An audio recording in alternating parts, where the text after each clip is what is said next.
Hello friend, आपके सामने लेके आ गए हैं सेकंड चैप्टर जिसका नाम है general IAS requirement for design according to IAS 456। कुछ जनरल रिक्वायरमेंट है अगर डिजाइन कर रहे हैं तो अकॉर्डिंग टू आईएएस 456 वो चीजें क्या हैं वो बहुत इंपॉर्टेंट है, क्योंकि जब डिजाइन करने जाएंगे या एनालिसिस करने जाएंगे तो इनका बहुत इंपॉर्टेंट रोल है। जो चीजें आपको वहां पर काम आएंगी, इसलिए ये बेसिक नॉलेज आपको होना चाहिए। जैसे बात करूं कि इफेक्टिव स्पान कितना होना चाहिए और इफेक्टिव स्पान किसको बोला जाता है, ये सब के बारे में डिस्कस कर लेंगे। उसके साथ साथ कंट्रोल ऑफ डिफ्लेक्शन क्या होता है, मतलब डिफ्लेक्शन कितना हो तो चल जाता है, उससे ज्यादा होगा तो वो नहीं चलेगा, तो उससे रिलेटेड हम बात करेंगे। साथ ही साथ हम बात करेंगे मिनिमम इसेंट्रिसिटी इन कॉलम, मतलब जो कॉलम है उसमें इसेंट्रिसिटी, देखो इसेंट्रिसिटी क्या होती है वो भी बता दूंगा। हालांकि आप लोगों ने स्ट्रक्चर मैकेनिक्स 2 में जो कंबाइन बेंडिंग स्ट्रेस था उसमें आपने पढ़ा भी था कि इसेंट्रिसिटी क्या होती है, तो मिनिमम कितना रहेगा तो चल जाएगा, ये चीजें देखेंगे। ठीक है, साथ साथ में देखेंगे कि कवर टू रेनफोर्समेंट के लिए कवर कितना प्रोवाइड करना होता है, रेनफोर्समेंट के लिए स्पेसिंग, दो रेनफोर्समेंट के बीच में कितना स्पेसिंग होनी चाहिए, ये इंपॉर्टेंट है। ठीक है, requirement of reinforcement for slab के लिए रेनफोर्समेंट कितनी जरूरत होती है, बीम के लिए कितनी जरूरत होती है, कॉलम के लिए कितनी जरूरत होती है, इसके बारे में बताएंगे। साथ साथ में डेवलपमेंट लेंथ ऑफ बार के लिए डेवलपमेंट लेंथ कितना होता है वो चीजें बताएंगे, और कुछ शॉर्ट क्वेश्चंस बताएंगे जो ऑलरेडी आपके टेक्स्ट बुक में दिया है। यहां तक तो हम ऑलरेडी टेक्स्ट बुक से ही रिलेटेड बात करेंगे, आगे मैं आपको हैंड रिटेन नोट्स में आपको एक्सप्लेन करके बताऊंगा कि ताकि आपको आसानी से अच्छे से समझ में आ सके। ठीक है, तो चलिए आगे देख लेते हैं। आगे कुछ जो इफेक्टिव स्पान की बात किया था, ठीक है, इफेक्टिव स्पान कितना होना चाहिए उसकी बात कर रहे हैं। ठीक है, तो अगर मान लीजिए कि सिंपली सपोर्टेड बीम है, ध्यान दीजिएगा, बीम है या स्लैब है, सिंपली सपोर्टेड बीम या स्लैब है, तो उसके लिए देखो clear span plus effective depth. अब बात आएगी कि क्लियर स्पान किसको बोलते हैं और इफेक्टिव डेप्थ किसको बोलते हैं, तो ये बीम से थोड़ा सा समझेंगे कि जैसे ये बीम है, ठीक है, और ये सपोर्ट है, कॉलम सपोर्ट है, ठीक है, और सिंपल सपोर्ट है। तो देखो कि कॉलम के जो स्ट्रीम है अंदर का, ये इंटरनल पार्ट है, और यहाँ से इन दोनों के बीच का जो डिस्टेंस होता है उसी को बोला जाता है क्लियर स्पान, और इफेक्टिव स्पान जो होता है इनके सेंटर टू सेंटर के बीच का डिस्टेंस। उसके साथ साथ इसको बोला जाता है ओवरऑल डेप्थ। यहां से देखिए, यहां पर यही चीज का क्रॉस सेक्शन यहां पे लिया गया है, यहां से ऊपर मतलब कंप्रेशन का एक्सट्रीम फाइबर और टेंशन का एक्सट्रीम फाइबर के बीच का ओवरऑल डेप्थ होता है, जिसको कैपिटल डी से इंडिकेट करते हैं।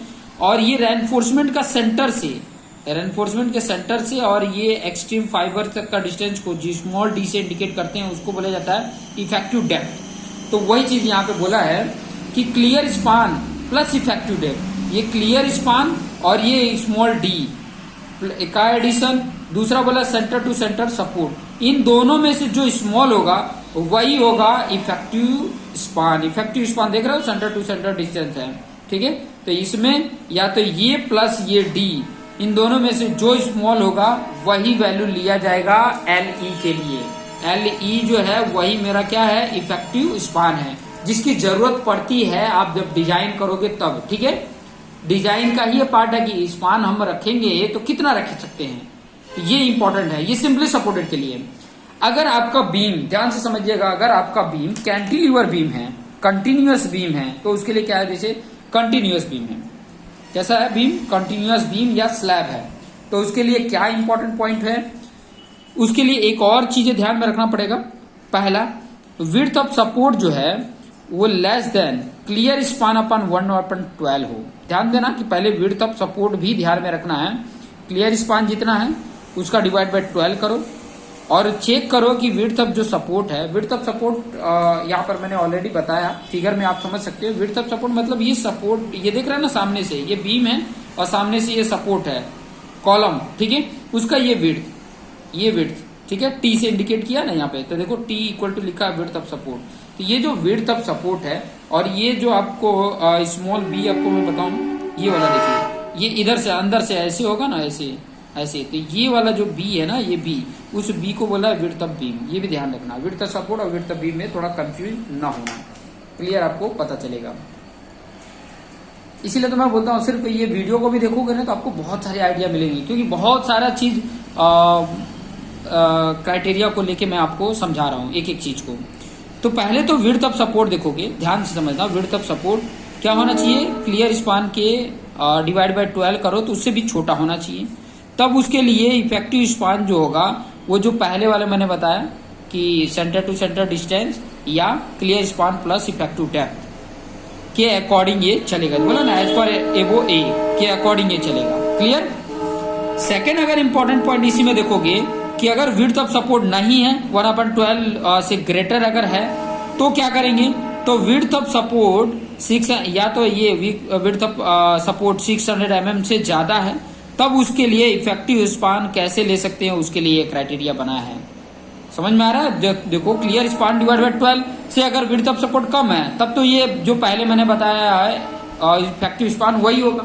लेकिन अगर नहीं है या 600 mm से ज्यादा है विड्थ जो है विड्थ ऑफ सपोर्ट, तब उसके लिए ये दो कंडीशन है। ध्यान देना, बहुत इंपॉर्टेंट है ये दो कंडीशंस, याद रखने के लिए इंपॉर्टेंट है, ये समझने के लिए भी इंपॉर्टेंट है कि for and span with one and fix and other continuous, मतलब एक साइड में फिक्स है ऐसे टाइप में, इस टाइप में एक तरफ फिक्स है और इधर ये सपोर्ट है, इधर सपोर्ट है, इस तरीके का अगर आपको देखने को मिले सपोर्ट, इस तरीके का सपोर्ट देखने को मिले, तब उसके लिए इफेक्टिव स्पान क्लियर स्पान जितना ही रखेंगे। क्लियर स्पान मतलब उसका जो इफेक्टिव स्पान होगा वो क्या होगा, उसके सपोर्ट के बीच का डिस्टेंस ही होगा, सपोर्ट के बीच का डिस्टेंस ही होगा, वही होगा क्लियर स्पान।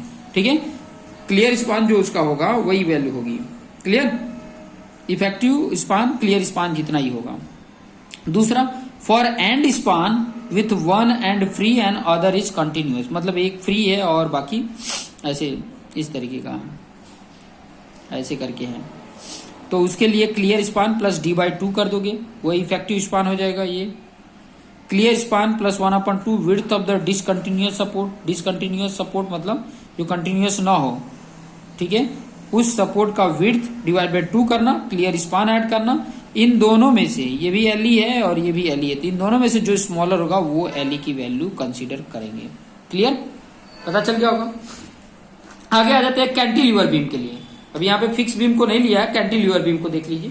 कैंटिलीवर बीम के लिए क्या है, इफेक्टिव स्पान जो एलई है, length to face of the support. Length की बात किया है, सपोर्ट का लेंथ, हाँ ये लेंथ बोल रहा है, to the face of the support, जो फेस हमें दिख रहा है सपोर्ट का उसका लेंथ प्लस हाफ डी, वो होगा इफेक्टिव स्पान। ये चीजें थोड़ा सा ध्यान में रखेंगे तो आपको बहुत हेल्प करेगा। चलिए कुछ और, जैसे डिफ्लेक्शन की बात कर रहे थे, डिफ्लेक्शन भी आपके सामने है कि कितना डिफ्लेक्शन हो तो वो क्राइटेरिया के फुलफिल होगा, उतना हम सहन कर सकते हैं, उससे ज्यादा होगा तो नहीं सहन कर सकते डिफ्लेक्शन।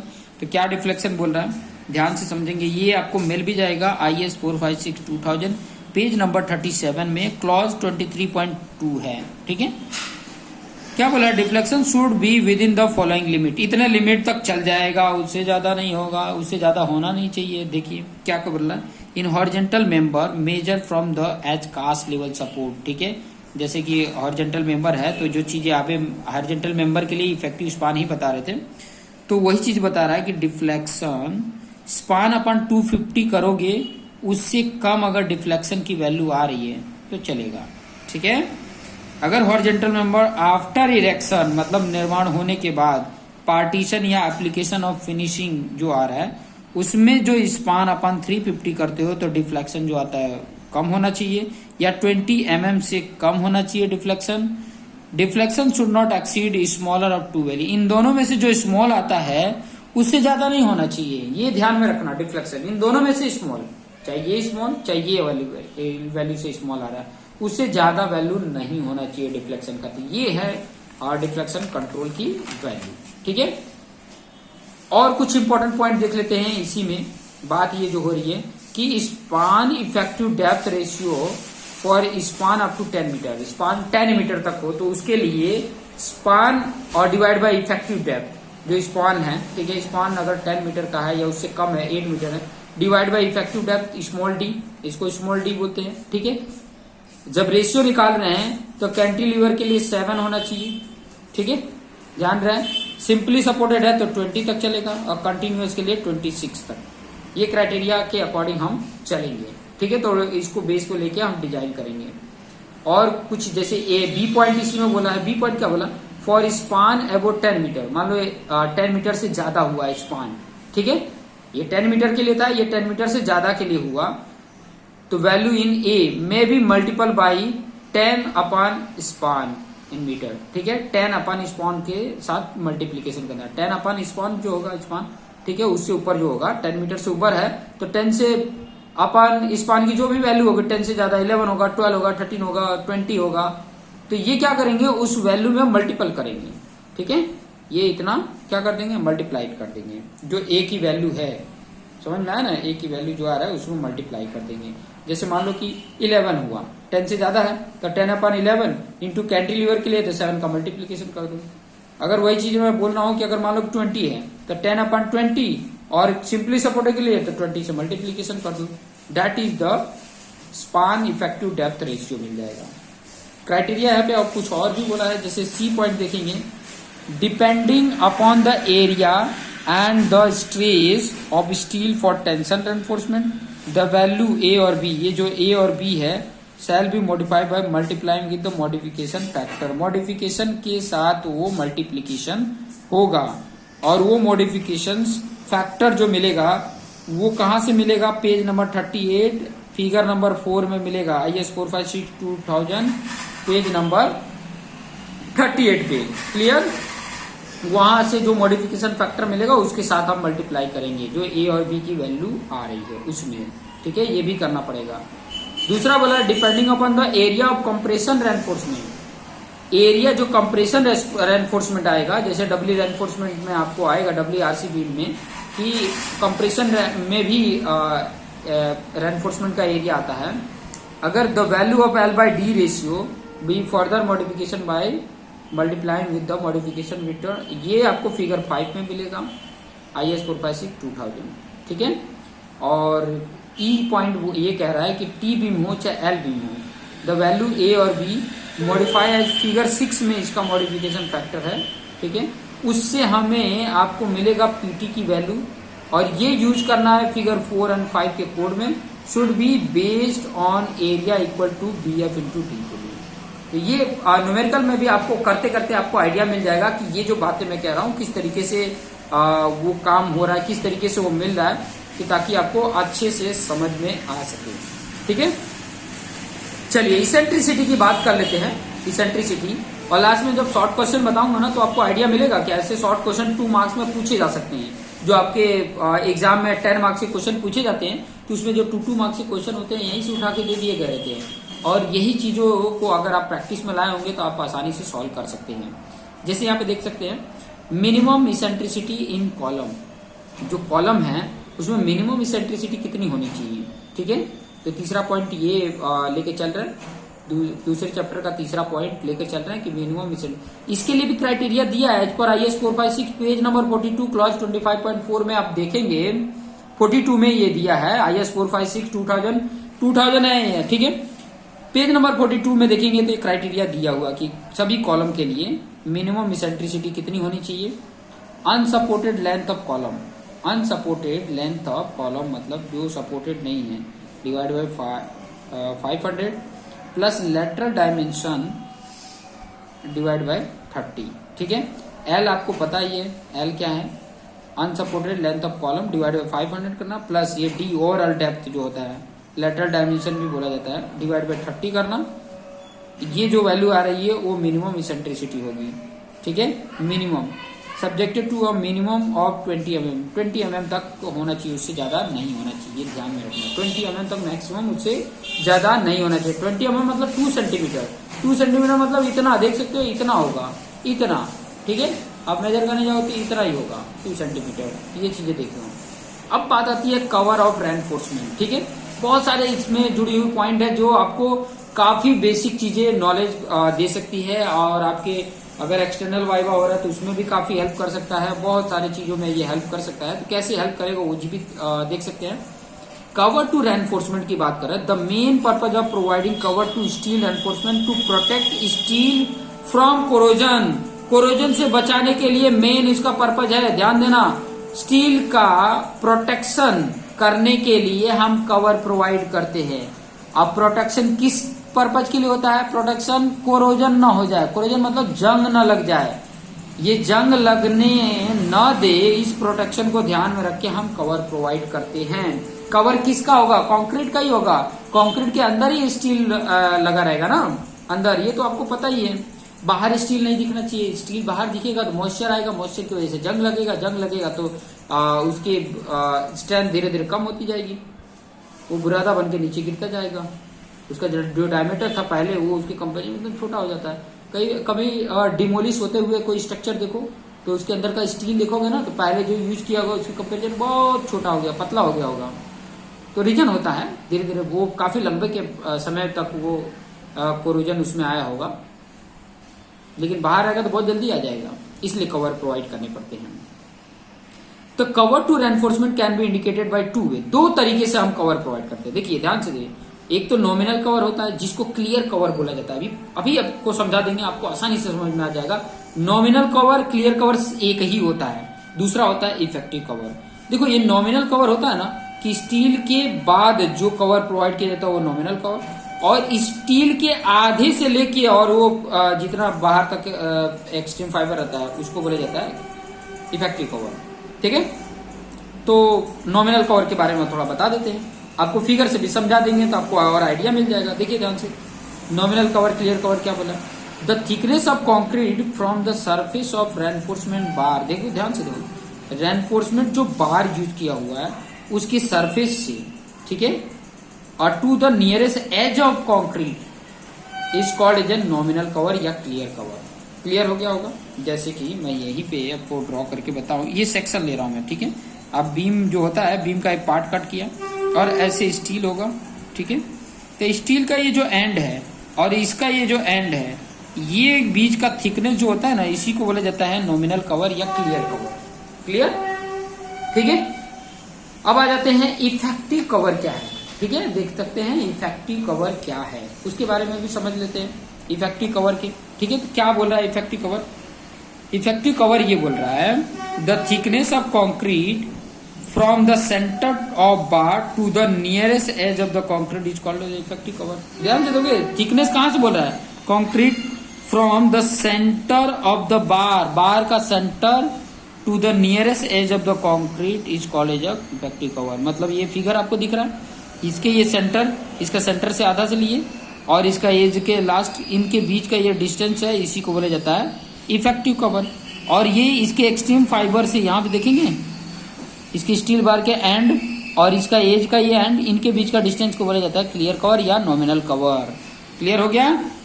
समझ में आ गया? ये बहुत बढ़िया है, अगर समझ में आ गया तो बहुत बढ़िया है। अच्छा, ये चीजें अगर आपको निकालनी हो तो आसानी से निकाल सकते हो। इसको जो इफेक्टिव कवर ई से इंडिकेट करते हैं, ई डैश को क्लियर कवर बोला है, डी को इफेक्टिव डेप्थ और कैपिटल डी को ओवरऑल डेप्थ बोलते हैं। इफेक्टिव कवर अगर बताना है तो आप क्या करोगे? देखो इफेक्टिव कवर अगर बताना है तो ये पूरे में से, देखो ध्यान से देखो, ओवरऑल डेप्थ में से आप इफेक्टिव स्मॉल डी माइनस कर दोगे ना, ये स्मॉल डी, क्योंकि इफेक्टिव डेप्थ उसके सेंटर से डिस्टेंस ही होता है, तो इफेक्टिव कवर मिल जाएगा। देखिए diameter of the bar, clear cover ऐसे भी कर सकते हैं और capital D minus small D भी कर सकते हैं। Capital D minus small D करेंगे तो भी हमको इफेक्टिव कवर मिल जाता है। यहाँ पे लिख भी सकता हूँ मैं, ये तो है ही है, ये भी मैं लिख सकता हूँ, बहुत आसानी से लिख सकता हूँ। यहाँ लिखा नहीं है लेकिन ये लिख सकता हूँ, ठीक है। ये भी हो सकता है, पूरे डी में से डी निकाल दिए तो इफेक्टिव कवर हो गया।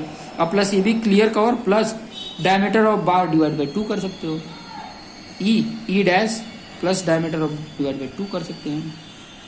ओवरऑल डेप्थ के लिए अगर बताना है तो effective depth plus clear cover, और ये स्मॉल डी तो ये इफेक्टिव कवर माइनस करोगे तो स्मॉल डी। ये इसी को तो लेकर मैंने बनाया है, ये देखो ना, ई को इधर कर दो, डी को इधर कर दो तो उससे मिल जाएगा। तो ये सब चीजें थोड़ा ध्यान में रखेंगे। आपको मेन इंपॉर्टेंट है कि क्लियर कवर क्या होता है, इफेक्टिव कवर क्या होता है, ये आपको पता होना चाहिए। ये मेरा मेन मोटो था, मेरा मेन फंडा था। कुछ और छोटा छोटा चीज है, थोड़ा सा फटाफट देख लेते हैं, ठीक है। आई थिंक 20 मिनट होने को आ रहा है। बोला है आईएस कोड के according, IS 456 page number 46 clause 26.4 में देखना, nominal cover should not be less then the diameter of the बार। ध्यान से समझना, ये बहुत इंपॉर्टेंट चीज है कि ये जो नॉमिनल कवर है, क्लियर कवर है, वो कभी भी डायमीटर ऑफ बार से कम नहीं होना चाहिए। डायमीटर ऑफ बार से कम नहीं होना चाहिए। इसका बहुत इंपॉर्टेंट रोल होगा जब सिलेक्शन ऑफ नंबर ऑफ बार की जरूरत पड़ेगी। जब सिलेक्शन ऑफ कितने नंबर ऑफ बार यूज कर सकते हैं तो वहां पे बहुत जरूरत पड़ेगी, कितना कवर प्रोवाइड करेंगे। ठीक है, लेस नहीं होना चाहिए, कम नहीं होना चाहिए। Should not be less than diameter of bar. Bar जो मान लो 25 mm से का बार यूज की हो तो उससे ज्यादा ही होगा, कम नहीं होगा। ठीक है, nominal cover. For durability requirement minimum nominal cover shall not be less then value of ISP। Page number 47 में टेबल 16 में ये दिया हुआ है, वही चीज ये दी हुई है। अगर माइल्ड स्टील है तो 20 से कम nominal concrete cover in mm not less than 20 से कम नहीं होना चाहिए। मॉडरेट में 30 से कम नहीं और सीवियर में 45 से। ये एक्सपोजर है, ये कंडीशन है, एनवायरमेंटल का कंडीशन है, उससे कम नहीं होना चाहिए। कुछ और चीजें देखो, for main reinforcement up to the 12 mm diameter bar for mild exposure the nominal cover may be reduce by 5 mm। 5 mm वो रिड्यूस हो ही जाता है। Unless specify otherwise actual concrete cover should not be deviated from the required nominal cover plus 10 mm। ठीक है, for exposure condition severe है या very severe है, रिडक्शन ऑफ 5 mm, 5 mm और कम कर देते हैं। May be made where concrete grade is M35 और देखो ये यूज करते हैं तो इंपॉर्टेंट चीजें हैं। ठीक है, फटाफट एक और चीजें देख लेते हैं, बाद में बाकी सभी पॉइंट को देखा जाएगा। ये थोड़ा सा ऊपर का पॉइंट देख लेते हैं, स्पेसिंग को मैं बाद में नेक्स्ट वीडियो में आपको एक्सप्लेन कर दूंगा। ठीक है, नेक्स्ट वीडियो में स्पेसिंग कितना रखना चाहिए और जैसे requirement of reinforcement for slab या बीम या कॉलम के लिए कितना होना चाहिए, ये चीजें बता देंगे। और जैसे कि और भी क्या पॉइंट है, 6 हो गए और फिर 7 में डेवलपमेंट लेंथ ऑफ बार को देख लेंगे। मतलब ये पॉइंट को देख लेते हैं। For longitudinal bar in column, मतलब लॉन्जिट्यूडनल बार इन कॉलम में यूज करते हैं तो नॉमिनल कवर 40 mm से कम नहीं होना चाहिए। 40 mm से कम नहीं होना चाहिए, ज्यादा होगा। नॉमिनल कवर डायमीटर ऑफ बार से कम नहीं होना चाहिए, ये ध्यान देगा। लॉन्जिट्यूडनल बार कॉलम में यूज करते हैं तो ठीक है, जब कॉलम की डिजाइन करेंगे तो उसका इंपॉर्टेंट रोल यहाँ पर आएगा। ठीक है, वही चीज अगर मैं बात करूंगा यहाँ पे फॉर फुटिंग के लिए, फुटिंग में तो नॉमिनल कवर जो प्रोवाइड किया जाता है 50 mm से कम नहीं होना चाहिए। 50 mm से ज्यादा रहेगा चलेगा। फुटिंग के लिए ध्यान देना, फुटिंग जो सबसे लोएस्ट पार्ट ऑफ द होता है स्ट्रक्चर का, फुटिंग। फिर होता है fire resistance nominal cover shall not be less then value of the this. ये नॉमिनल कवर के लिए ये टेबल आपको प्रिफर करना पड़ेगा, उसमें दिया हुआ है। फायर अगर रेजिस्टेंस है फायर को रोकने के लिए तो कितना नॉमिनल कवर होता है। ठीक है, तो उसके लिए है। तो ये चीजें थोड़ा सा आपको अपने नॉलेज में रखना है, अपनी नोट्स बना के रखना है ताकि आपको एग्जाम में हेल्प मिल सके। क्लियर। नेक्स्ट वीडियो में स्पेसिंग से रिलेटेड, चाहे रेनफोर्समेंट कितना होना चाहिए स्लैब में, बीम में या कॉलम में, और डेवलपमेंट लेंथ ऑफ बार के लिए बात करेंगे। ठीक है, इतनी बात इस जनरल इंफॉर्मेशन में करेंगे। तो आज के लिए इतना रखते हैं। Thank you for watching this video.